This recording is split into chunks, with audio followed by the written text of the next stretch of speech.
Mtazamaji, vurugu zilishuhudiwa katika kiwanda kimoja cha ushonaji nguo huko Athi River katika kaunti ya Machakos.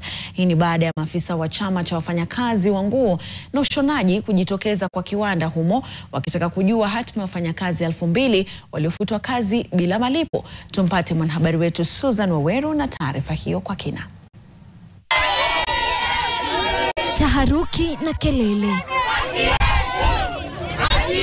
Wafanyakazi wa ushonaji nguo walijitokeza katika kampuni moja eneo la Athi River wakitaka kujua kwa nini mamia ya wafanyakazi wamefutwa kazi ghafla bila kulipwa mishahara na marupurupu yao.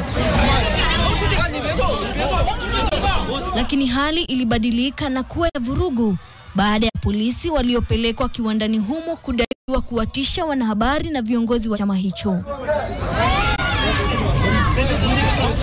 Inadaiwa kwamba afisa mmoja wa polisi aliyekuwa amejifunika uso alitishia kumpiga risasi mpiga picha wa KTN aliyekuwa akirekodi hali hiyo. Tukio hilo lilizua hofu miongoni mwa wafanyakazi waliodai kunyanyaswa na kuishi kwa hofu ndani ya kiwanda hicho. Mtu akiomba ruhusa kama ni mgonjwa sick leave, akirudi halipu inakuwa ni kama absent. Wana mimba wanavutwa ovyo ovyo.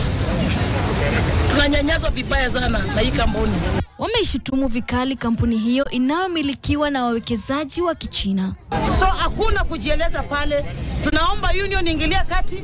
Mr. Chebi na tuoni mahali mliko, na hata ikiwezekana ninaongea na your excellency Mr. Dr. William Ruto, ingilia, maana wao ni foreigners, tumewafanyia kazi, wamepata faida, sasa hivi wanatutreat kama cabbages. Tunataka uangalie ili jambo kwa kina zaidi. Wakati uongozi wa kampuni hiyo ukibaki kimya kuhusu madai hayo, macho sasa yameelekezwa kwa Wizara ya Kazi kuona ikiwa itachukua hatua dhidi ya kile kinachodaiwa kuwa unyanyasaji wa wafanyakazi. Susan Waweru, NTV.